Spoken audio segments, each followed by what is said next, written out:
Hey everyone. I thought about putting like potential game footage to this as I've been playing Ark Survival Evolved recently. I figured though that would be kind of boring because I'm just trying to level up my dinos to fight some of the bosses, so it'd be kind of boring. I'm just looking for specific creatures to fight to level up my Spinosaurus, so I figured now let's not do that. And I thought about doing a speed paint, but after doing the Halloween video, I kind of want to just take a break from drawing and stuff, so that's what I'm doing. I'll just find maybe just a picture to upload for this. To cut to the chase, though, this is going to be unedited, obviously. I'm going to stutter a lot. It's just the way I am. I also don't have a script, and according to my recording, it's already past a minute. I'm rambling. I'm just going to set a time code.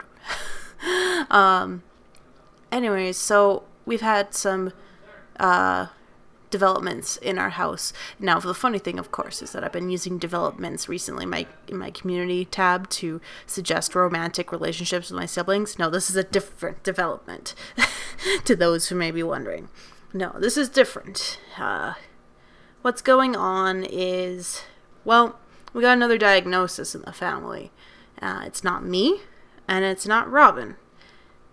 It's Ruble. And I'm tired, so I'm sorry that I'm not as peppy, so it may sound like I'm sad, like sadder than I am. It turns out that Ruble has autism spectrum disorder. We just got a diagnosis last week. And, when I've shared the couple videos of Ruble in my stories, there's actually been some people who called it. It's like, oh, that behavior kind of looks like autism, like a family member of mine.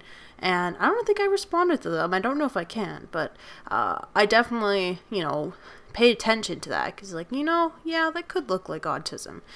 This has been kind of a going thing for over a year and a half. No, it's exactly a year and a half. And I don't know. I don't know how to react to it. Like, with the doctors, I guess they get so many negative reactions from parents being told that their kids are autistic that they just kind of have to go in with that mentality of, I'm sorry, your kid has autism or something like that.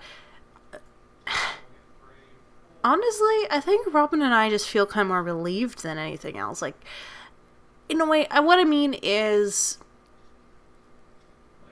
Ruble has a bit of a communication delay.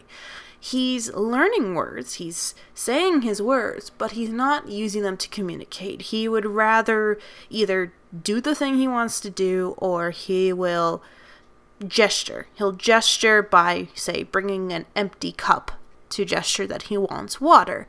And I can get him to say water please with a lot of prompting, but that's about it. Kind of stuff like that. I'm already losing my train of thought. I'm sorry.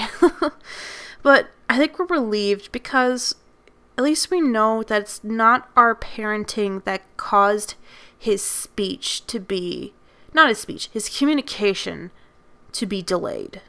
As a parent, you are your own worst critic. And, kind of seeing other kids, Ruble's age, develop, but then you see your kids kind of struggling in certain aspects. You feel bad. You want to help them, but you don't know how. Because you're kind of based on the neurotypical side of parenting. And unless you've been exposed to a neurodiverse parenting, neurotypical is your default. And so when you see suddenly your child's not thriving the way you thought that they would with neurotypical parenting, you start wondering, what am I doing wrong? And so this is at least good that we know it's not our fault that Ruble's communication is behind and his social skills are behind. As well as we've known Ruble's been needing help with his speech. I have no problem with asking for help at all. We've already seen a speech therapist a couple times, like a private speech therapist, so of course that costs money. But what's relieving, I guess, in a way, is our government has a funded program. If your child has autism, they will give you a certain amount of money to pay for those therapies.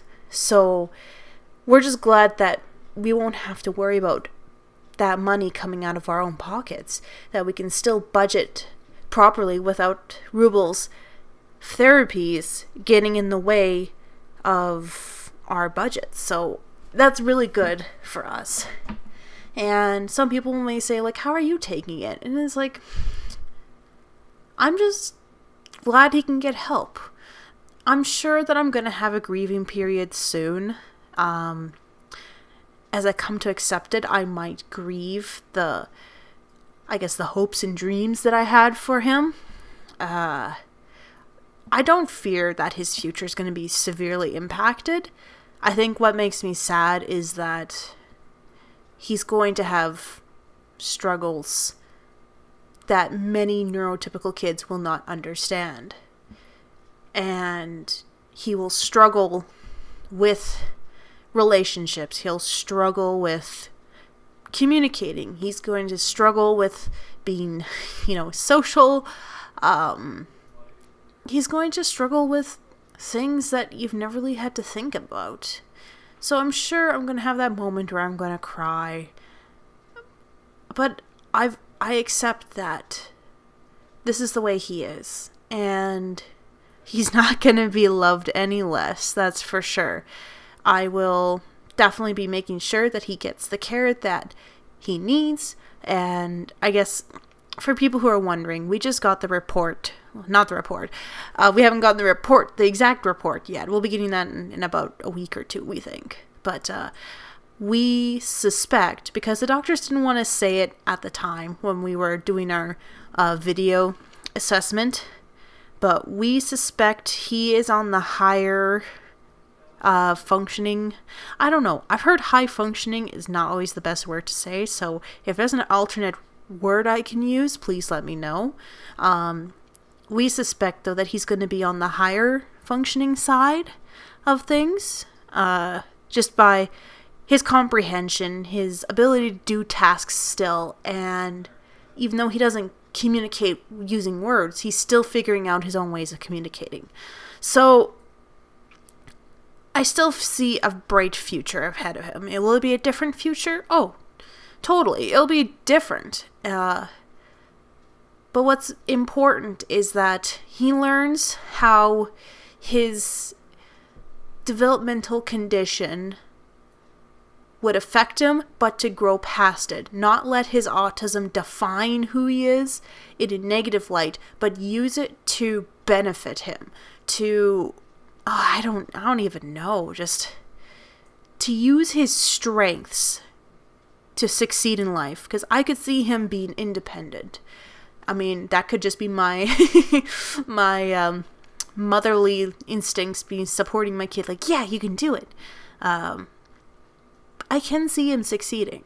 And I can see him living an independent life. So that's good. It's good.